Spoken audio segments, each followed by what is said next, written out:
Greetings and salutations, travelers. Welcome back to the Inn of Planar Crossroads. And, as always, welcome back to our Around the Hearth series. This time we're planning to discuss Chaotic Neutral. But first, announcements. Always less than 5 minutes from me. You can time me. Here we go.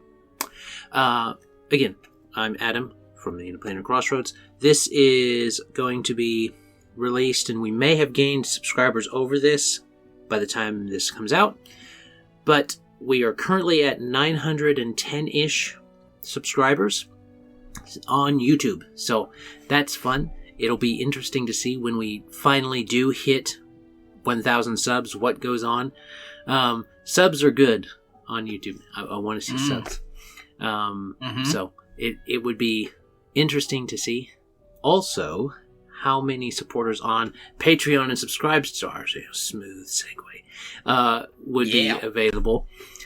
Because right now we've got a grand total of 1, and we need to bulk out those. We need to bulk out those credits. Okay, on the blooper sections, I always put the credits with basically the producers is what they'd be. The people that are in the different columns. We've got a flump tier all the way up to mythic tier. So it's listed on the Patreon and Subscribe Star what cash levels those are. And also, because I'm going to be working things around on the webpage that we have, the iopc.com, we are going to be changing that up a bit. So on there, I do want to add a support portion where we can just do, if someone wants to, they can just do a direct payment through PayPal instead of having to go through all the different hoops of Patreon or Subscribe Star if they don't want to do that. So that will also be a possibility. And I don't think I mentioned this much, but even supporting one time gets you access to the Discord where we share the PDF stuff that we're going to make. So even if you say, well, I only want to do this once on Patreon or Subscribe Star, you can stop that the next month and it'd be just fine. You would still have access to that server. So awesome. Yeah, that's a possibility. So I think that's everything from me. Dan and Kristen are here from Avenue Studios. What you got going on? Greetings. We are, we're inching our way. I've mentioned this several times. We're inching our way towards Twitch, too. We did officially order a new computer setup, so once that gets here and we got the renovations done in the garage, you will see us on Twitch with some games, patron games, and hopefully Druid chats, and have Adam on as guests, so keep your eyes out for that. We also, today I just sent out a video that we are doing. We've got our new logo, so check that out. I made it. Yes, she did. So it looks amazing. Tell her it all looks amazing. It looks amazing, Kristen. I like it. It looks really good. I love it. I think a bunch of druids run that channel, and it's propaganda or whatever. Our names sometimes in the Discord may be druid shamans. Just saying. But yeah, join the Force family. Actually, speaking of, we're doing our subscriber challenge. So we're on Patreon and Locals. And when we hit a total of 10 between those 10 new subscribers, we're going to do a special movie night with all of our subscribers watching my college senior thesis. So it's going to be a lot of fun. 2 of the guys in Bomb Squad, Ryan and Austin, starred in that. It's 15 years old. It's amazing. Fantasy film that we did years ago. And Ryan's shirtless. Ryan's shirtless. And there'll be giveaways, dice pads, painted minis by Zach, dice, lots of other stuff just for the Locals and patron subscribers. So if you want to get in on that, we'd appreciate the love, and it'll be a lot of fun. So yeah, I heard it on a good report from a good source that there are even shaved men in green paint on it. So Yes. Fairly accurate. With bark on top. See, if you want to know what I'm talking about, go watch their announcement video, because I ain't gonna tell you here. You're gracious, my friend. Right. Yeah. That's what these druids are up to. Okie dokie. And then we have Levi, our spotlighter. spotlighting the wargame If Worlds Collide. So it is an open source wargame. It has some time anachronism tied into it, where different factions will be of different eras. The game is designed in such a way that, for various reasons, they are assumed to be of equivalent power.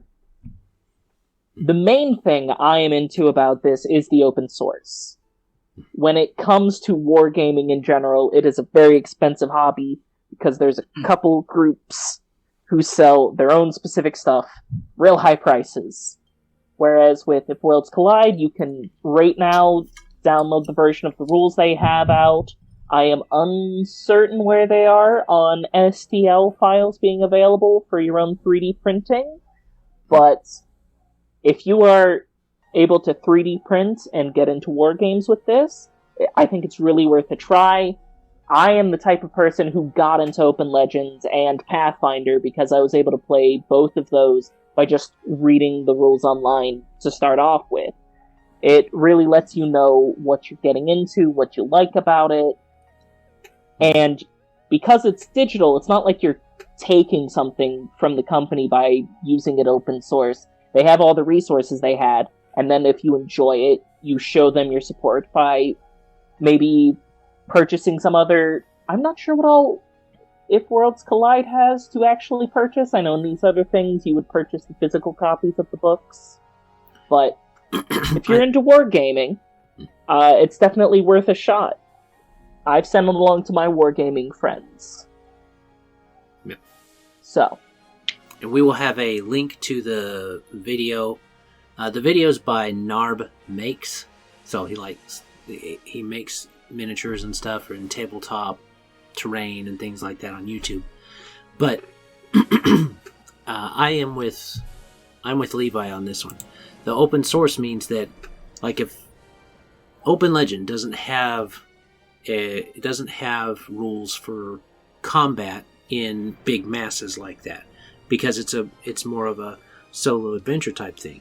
But if you want to take something like this open source thing and then mix it in on certain battles, you can do that. Your PCs become commanders or whatever you say, and you can kind of convert back and forth, I would think. So, might be that's fun. cool. And because it's open source, I had not thought about that. Yeah, because it's open source, you can take it and you can do what you want to with it. Because if you don't find if none of the factions that are listed in like the sample PDF thing strike your fancy, just make your own faction. You can make your own faction, 3D print your own stuff, and then, or even make your own. You don't have to 3D print. You can just make your own stuff. That's true. Yeah. 3D printing is just convenient. True. If you can. You can take but, your if you want to model that with clay, that'd be a good time. Yeah. If you want to use what my old in-person D&D group did and buy rubber ducks and use Sharpie on them... That's awesome. Fear the rubber duck army. It is agreed upon awesome because my new in-person group also agrees and has started making ducks. That's good. That's good. And then you wargame with your ducks. Yeah. Get all your ducks in a row. See, that's the dark history behind Ducktales. Exposed. If there was like That's Ducktales awesome. played in a minor key, it should go right there, you know? You play it every time that you deploy your necromantic duck army. Yep. Legitimately, we had a duck that was Mecha Lich. It was a thing at one point. The Mecha Duck Lich. Mecha Duck Lich? Because she wanted to be a lich, but she also wanted to be an artificer, so she was a lich with robot parts, and she made her duck look like it. So... I'm trying to picture how that would work. It was a whole thing. She was a much better artist than I am, so her duck was a lot more detailed. That's amazing. Yeah. Well, I mean, it's not that crazy. My son wants to make a YouTube channel, and he wants to call it Robo Platypus. So I made him a little cyborg Robo Platypus. Yeah? picture. That's awesome. So, yeah. All right. Is that all the announcements? I believe so. Okay. So, now that we are done with announcements, go ahead and sit down, travelers. Grab your preferred beverage of choice and warm your toes by the fire while we discuss chaotic neutral. And since this neutral does have strong feelings one way or another, we can continue with this one. Now, Levi said he was starting this one, so. Yes. So, chaotic neutral, more than anyone who isn't chaotic evil, needs disclaimers before you play them. I like something that was brought up in the chaotic good discussion, that chaos is not strictly random when said in the cosmic sense. It is that it is not abiding by law. When you play a chaotic neutral character, don't be a jerk. Your group still has to have reasons to travel with you. You do not travel with people who, burn your house down. That is not how any group would work or function. This is a group game for group stories and group fun. Now, to be a chaotic neutral character, you are probably anti-authority in general, and you may want to depose of some specific hierarchical society, and you work well in a group where that hierarchical society is also evil, because then everyone wants to, in a good aligned group, everyone wants to get rid of it. Fair enough. So, be friendly, play with your friends, have a good time. And that is my start. Okay. All right. That's great. And we obviously all agree that chaos is, he said we said it in the other video. You should go watch it. It's on the channel. It was a good time. Came out before this one. So we agree that it is not chaotic. Chaos does not mean whatever alignment stupid. Just like lawful stupid wasn't good and stuff like that. There is a point to the chaos most of the time in the cosmic order of things. And in some ways, chaotic neutral can be used as a balancing force between the chaotic good and the chaotic evil as a middle point, in the same way that neutral is kind of a middle, neutral good is a middle point between those two goods, and so on and so forth. I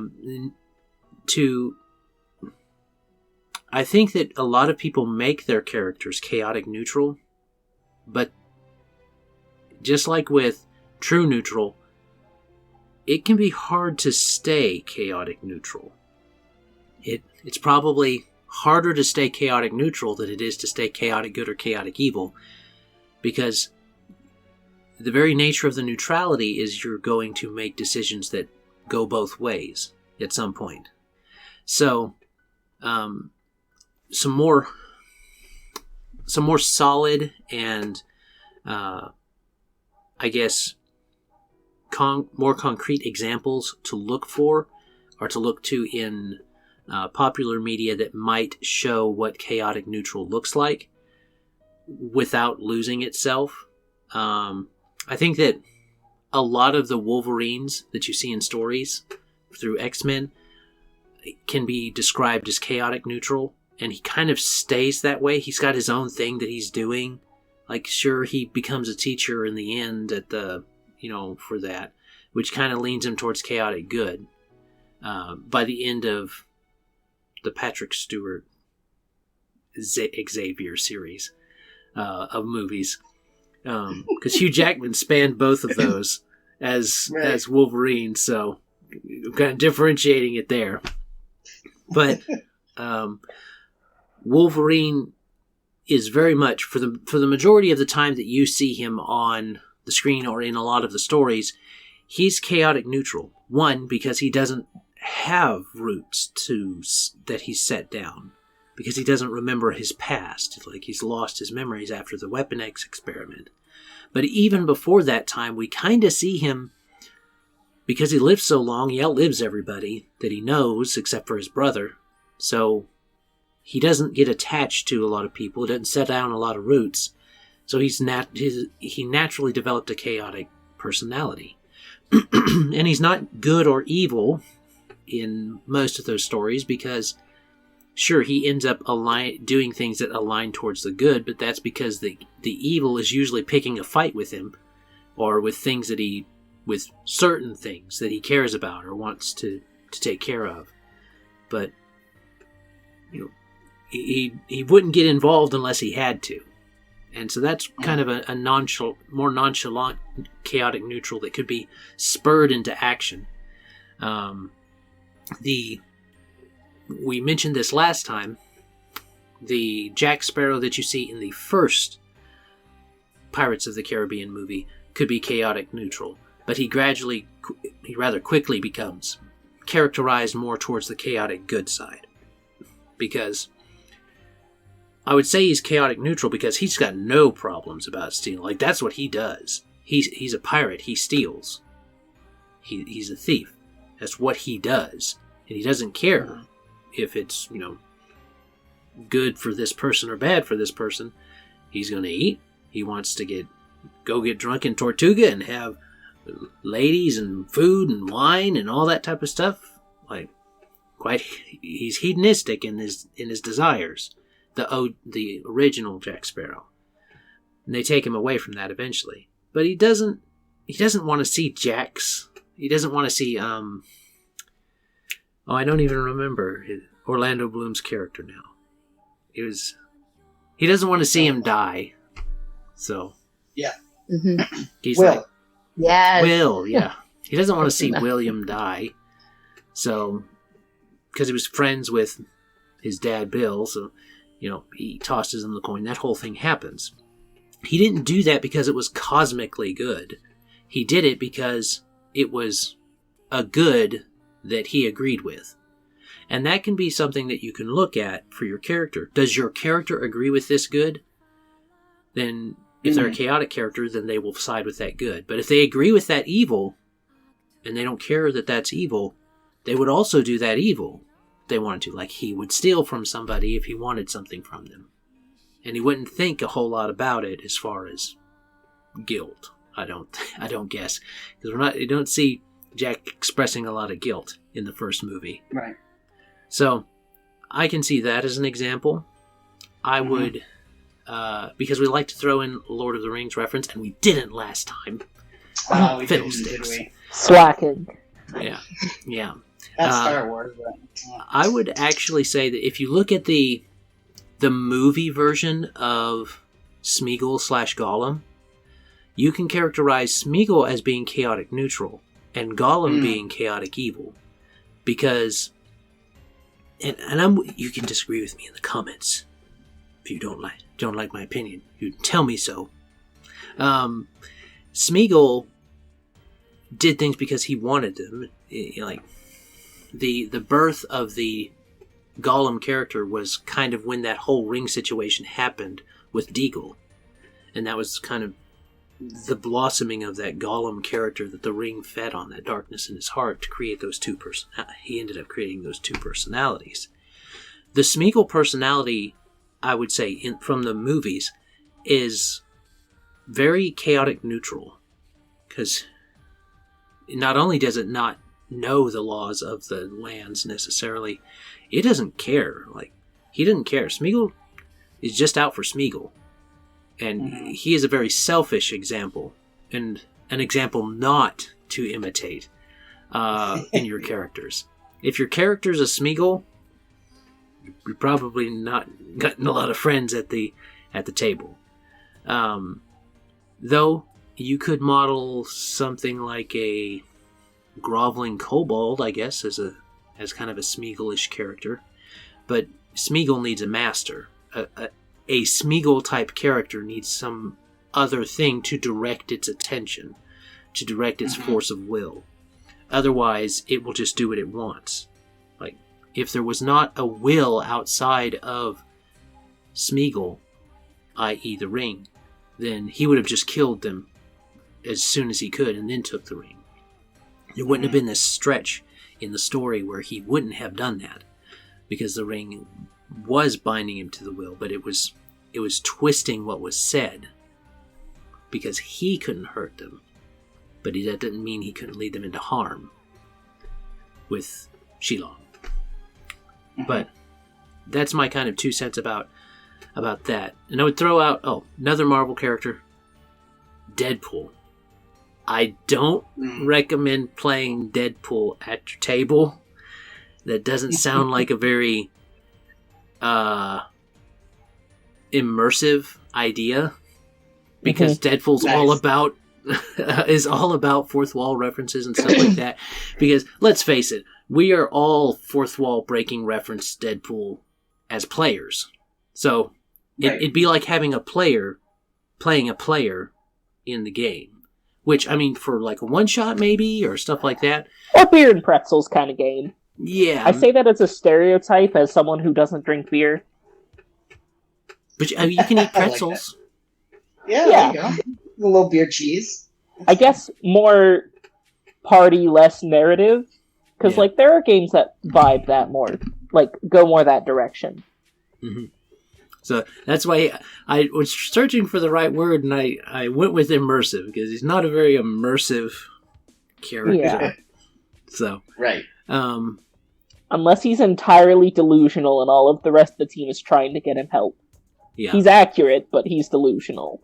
I mean, if you want to play a delusional wizard who looked too deeply into things and now sees that he's just a character in a game, I mean, that's a hugely tragic character if it's played straight. But 2, if it's not played straight and it's just a fun game, then yeah, I mean, you could go chaotic good. You could go chaotic good or neutral. Probably chaotic neutral, because he would realize that the good doesn't really matter in the game. Because the players are going to make... Yeah, nothing matters. Oh, man. Nothing matters. That poor wizard. I know. I don't think I'd want to play a character like that. That's depressing. He's on a board. So... being moved by giants. Yeah. Alright, so what you got, Avenue Studios? I had a couple thoughts when you're talking that I really liked. The first thought when you're talking about Jack Sparrow and stuff too, I liked how you're pointing out the chaotic neutral.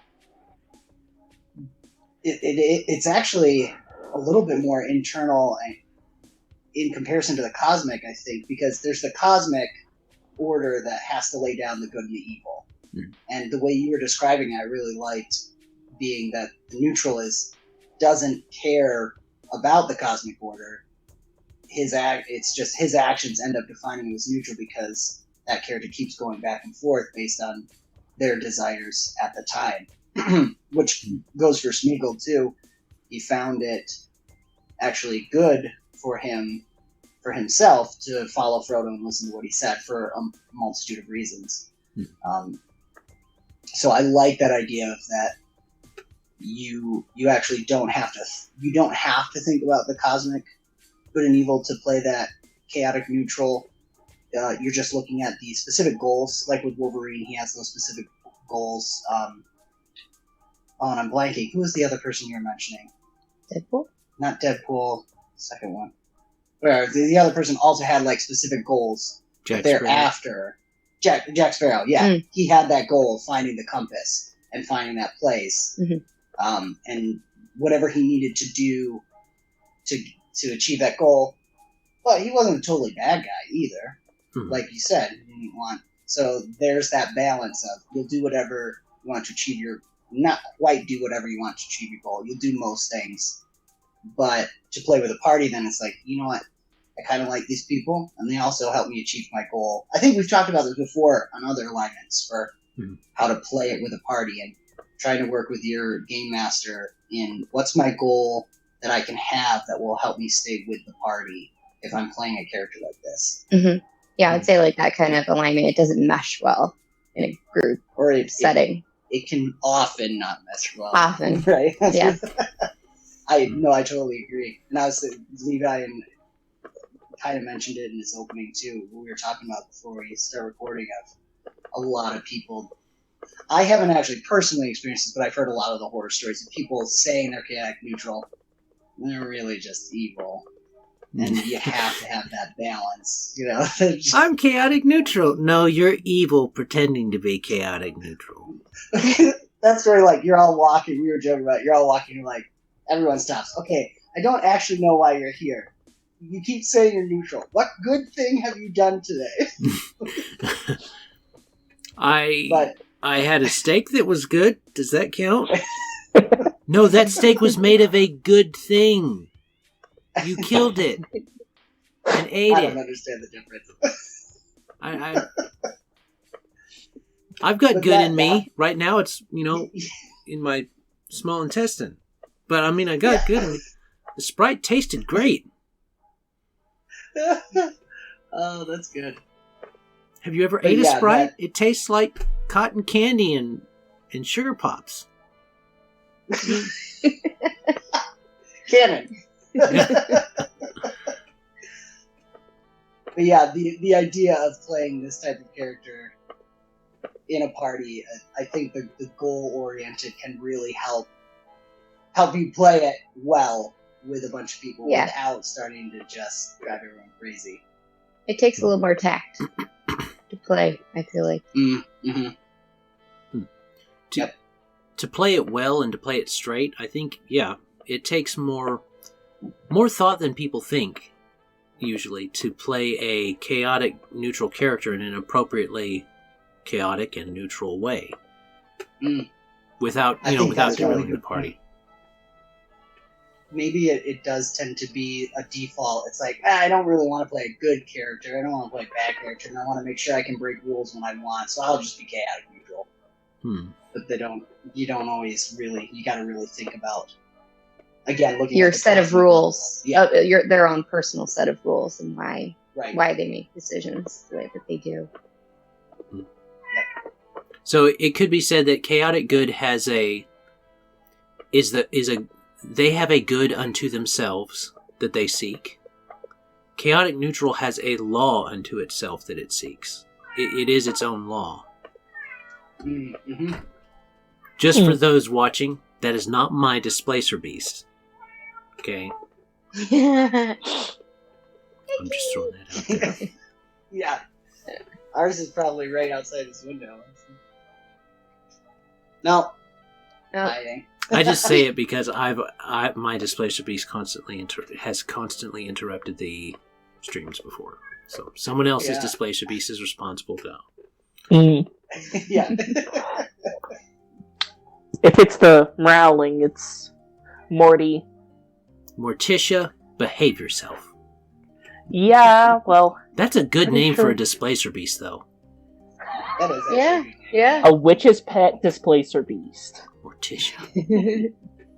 It had to be a baby to be a witch's familiar, because that's a big familiar if she's got a full-grown Displacer Beast. Witch. Yeah. Fair enough. Whew. Maybe it's an Eidolon. Maybe it's a Gestalt and she's got an Eidolon. That's true. Yeah. Like, she's described as a witch, but she's just a summoner. Yeah.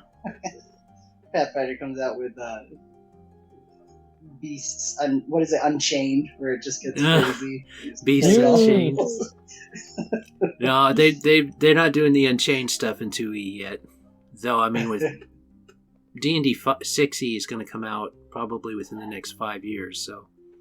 Although, a lot of people, based on how they talked about it, are thinking it's more of a 5.5. Oh, interesting. I could see that, because 3 was really popular, and they did a 3.5, so I could see them doing a 5.5 instead of a full-on 6th edition. Because I'm not sure... But yeah. I'm not really sure how they'd take that any They did say it would be backwards compatible, so... Oh, I don't think it's going to be even strictly simpler. I think it's going to be more consistent. Yeah, but consistency doesn't make for good drama. No. When I say consistent, I mean in mechanics design. Like the characters will be considered. Okay, this is off topic. It's a whole This is other off thing. topic. It's a whole This other will thing. be a video unto itself. Yeah. If you want some in the bloopers, because I keep up with 5e YouTube, even if I don't play 5e. Fair enough. Okay, so back on topic. So if you are Which could be a looking, good chaotic neutral. yeah. I'm just saying.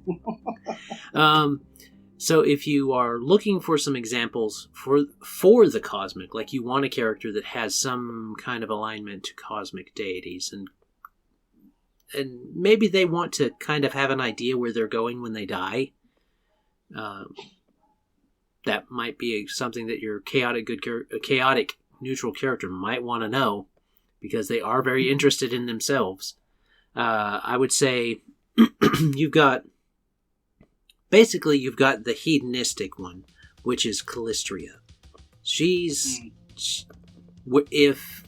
If Kate and Kathleen is kind of the good altruistic type of chaotic character, where it cares about the people, a lot of the chaos is for their benefit type of thing. Calistria is not that. Calistria is the goddess of lust and fulfillment in that sense, and she even gets along with Urgathoa. Like, they've spat back and forth. But Calistria is the goddess of lust and revenge, and that tells you a lot about what chaotic neutral can be on a cosmic level, because that's borderline evil with the way she behaves, because it's one of the ways we define evil in real life is how selfish something might be. Well, in the game setting, you can also use that as a metric of, this is starting to teeter. So if you're looking at a darker kind of hedonistic styled chaotic neutral, you could go with Calistria. I think you play like a succubus. Yeah, you could play a succubus, though they're succubus as devils. I think they're one of the few devils that go back and forth from the abyss. At least in Pathfinder, they go back and forth from the abyss into hell, and back and forth. So they spread that spectrum of lawful, neutral, and then chaotic. So they can go back and forth. So I guess they would definitely be a good characteristic of chaotic neutral, because they just go back and forth all the time.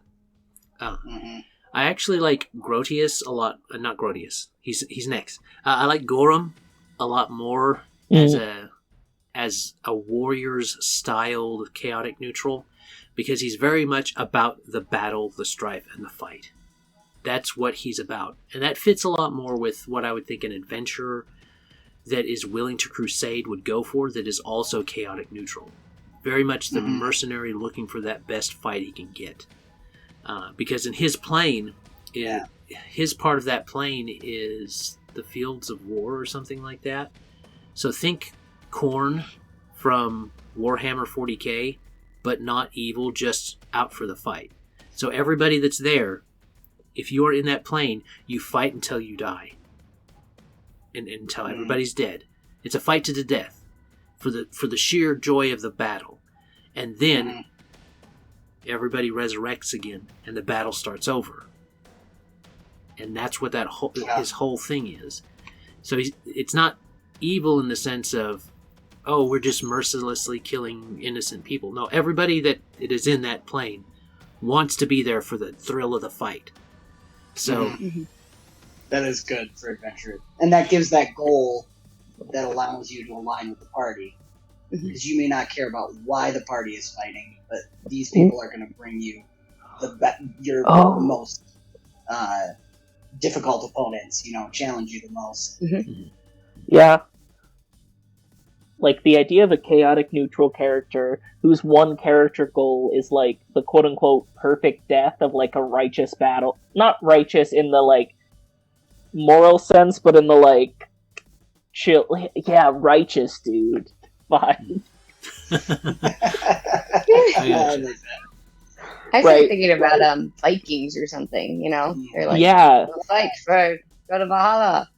Yeah. Yeah. I was also imagining Valhalla while that was being described. Mm-hmm. Of course, I think if you went to Valhalla, you wouldn't be fighting. You'd be drinking and eating. Yeah. You'd be feasting in Valhalla. Yeah. But yes, I could see Similar Vikings concept of a warrior's perfect death. Mm-hmm. And I can see as a like if you had a Viking-esque styled group in your particular setting, then having kind of a chaotic neutral being the default for those characters is not crazy, because sure, they're going out and raiding people, but then they've got people at home they're going out to raid, they're raiding to bring stuff back to. Not morally good, definitely, but they're not necessarily out to wanton slaughter. Not for and bad stuff reasons. Like that. Yeah. It's selfish reasons, but selfish, yeah. Well, and it's the personal versus the cosmic too, at a cosmic level. So, but they might, for them, that's the good thing to do. It's the just thing to do, the right thing, the glorious thing. It's debatable whether it was a necessary evil. That's what kind of would go with it. It was a necessary evil to provide for their family. It's debatable whether that was the case in real life. But in the game, it is. It could be characterized that way because the game's game. So I could. Yeah. I think that while it's probably one of the most maligned outside of the evils. It's probably the most maligned of the alignments. That's why you'll see a whole bunch of goods, a few lawful neutrals, and some true neutrals when you're dealing with nature. But you don't see a lot of players playing, especially an organized play or something like that, or even at home, the evils or the chaotic neutral, because things start to get out of hand because people don't rein themselves in. Yeah. Mm-hmm. But yeah. So if you're playing a character who's kind of like a mercenary, and they are, even if they're not looking for that best fight they could ever get type of thing, and dying honorably, like an honorable death type of thing. Even if you're not playing that type of character, indulging in the chaotic neutral alignment is still viable for a character who is a mercenary, who is that, and is not overly concerned for cosmic affairs. I think that's why it's probably popular to try and play, but you never end up staying there. Because you're either going to end up veering good or veering evil, and the party's going to be like, which way you going? I think that's what... And that could be a way for just in general why the chaotics tend to get a bad rap in general, because your fellow players don't know what you're going to do. Your fellow players, as well, your fellow players might know because they may have gamed with you for years, but your fellow party mates, like the characters in the game, they may not be able to anticipate what this chaotic neutral character is going to do next, like in the game. And so that may make them wary of being in a party with this person who could fly off the handle or be as chill as a cucumber. So having a consistent character trait that you run with and anchor your chaos to is a benefit. And that goes for any chaotic character. Have a consistent character beat that both the players that you're playing with and the PCs can latch onto and see, well, this is probably what they'll do. And I get that some characters are just chaos to be chaos. But, yeah, I don't know. Not good for group games. Not good for group games. Like, chaos for chaos is NPC, generally villain, because it's hard to deal with. Yeah. Yeah. Or that NPC that shows up every once in a while and you all groan. You never know Yeah. what's going to happen. Or it's that one shopkeep that swindled you that one time because no one could do a good check to get a good price. Yes. And no one has forgot it ever. Yep. Oh, it's you. And you just have him cross over to different campaigns every now and then just to niggle the point, you know. Gotcha. Yeah. So I think that's a good idea for characters anyway. You can do a lot with it as long as you're responsible with your choices. Or you are willing to bear the responsibility of your choices. So there's that too. Nice. Yeah. Alright. Any final thoughts for Chaotic Neutral? So give it a shot. It's always my end line. Yeah. I know this one, we put up a lot of caution, and I think it's because it's been abused or even misunderstood, like you were pointing out, Adam. So go try it out and just beware of it. And I think it's actually a nice one to start with and see where the story takes you. Be ready, allow the character to grow into something else. I know we're planning to do a Changing Lines video later, so I think Chaotic Neutrals that certainly is one of the ones that's nice to start and let the character go where the story takes. Like Han Solo. Before he was chaotic neutral, but he quickly became chaotic good. So. Yeah. Yeah. Or have a fall from grace. That could be cool too. That could be cool too. Yeah. Because what if you could, I mean, if you're that warrior, what if you feel like you can never find that death? Oh, I don't know why it's saying that. Okay. We're getting the time of... We'll have to save that for another time. Alright, travelers. Oh, we're glad that you stopped by and were able to enjoy the discussion with us. We hope that you have a wonderful time with your chaotic neutral characters. And if you do, let us know. Yeah. And we'll see you next time. As always, have a great day. God bless and enjoy. Bye. Bye. This content was made possible by travelers and viewers like you. Thank you.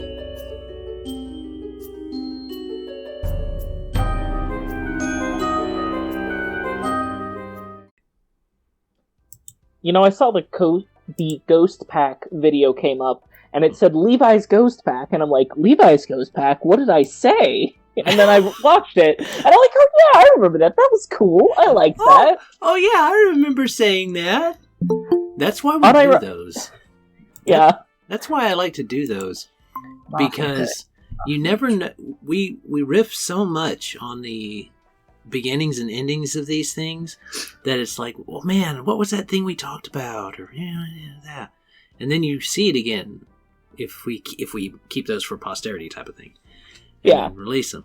It's like, oh, yeah, I remember us saying that. You ever want to make like a mini-sode, statting one of those out would be fun. True. Yeah. Statting out the They Ghost ask Pack, for the food, Displacer receptacle is Beast of empty. the canine variety. Oh, And then it's like, yeah. it requests food again. I don't know what You that even is. make Yeah, it you were there when we tried it. No. Yeah. I came up with a... Right? It was you. Yeah. Talking about it, right? Because why this came up was because the video was titled Levi's Ghost Pack, and I'm like, wait, Oh, what did I yes. say? It's mine? What did I do? So, Displacer Your fault. Beasts, like, are invisible cats with, like, an illusory image of them prowling around where they are, so you can't keep track of them, so they can, like, ambush hunt you. So, I was trying to think, Nice. like, okay, we have an illusion magic That's a real thing in wolf. 5e. And Paizo, too, I think. Yeah, it's been in D&D.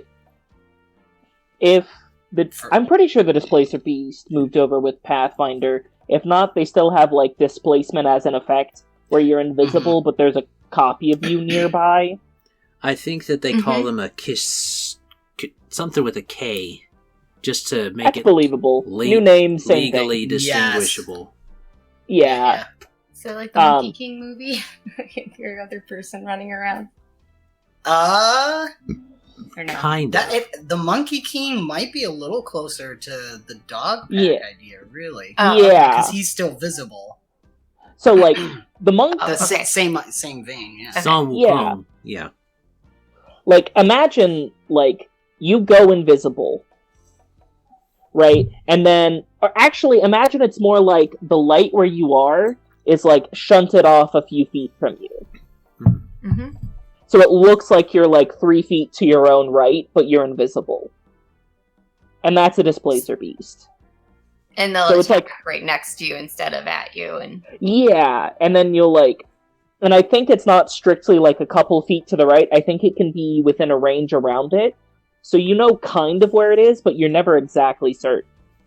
So like, it'll attack you from a little bit off where you're expecting. And then you'll stab at it, and you'll stab the wrong spot. So just in case, you get your AoE fireball and blow the whole place up. Of course. Yeah. that kind of put it into you put poison on your armor? Yeah. I didn't ask how big the room was.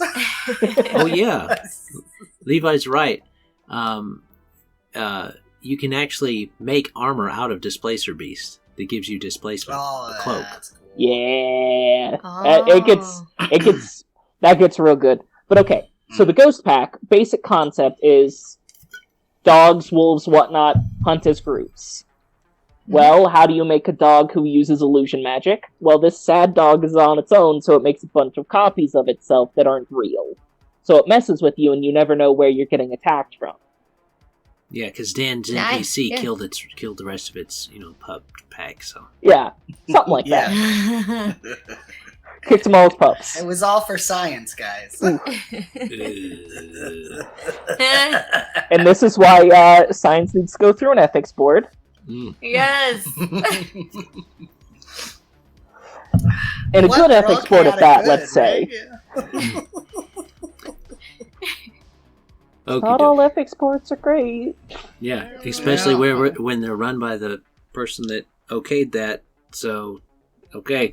Anyway. Yeah. Conflict of interest? No. Okay. No. Okay. So, who's starting Chaotic Neutral? Like, did you send it over Discord or this? Yeah, it's that open source wargame system I showed you. Oh, did I not? It had been so long, I had thought I'd already spotlighted that once. Nope. Yep. We took a little bit of a break. That is actually a really cool system. Okay, so you're totally gonna put a link for it in the description. I've got to find the video again. I can share the video in the description, I think. Yeah, it's called If Worlds Collide. They have some setting anachronisms that mix together, but especially if you have a 3D printer, this is very nice, because minis and the books and all that of all of the existing, like, let's be real, Warhammer is, like, the real winner in this field. There's definitely other ones, but as I am not a wargamer and I know Warhammer, it's winning. Fair enough.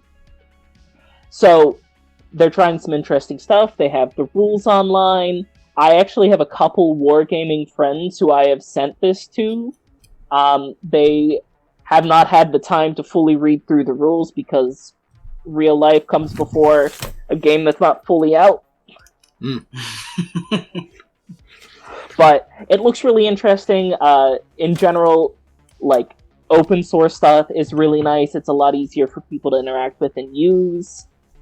Something that got me into Open Legend was that I could use the rules for free. That was a very big plus for me as a person, because I would prefer to try before I buy if I have the option.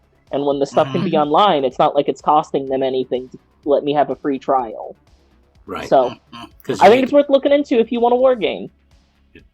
Okay, Especially so you if you can can say also 3D print it. you can say all that when we do the announcement. Then.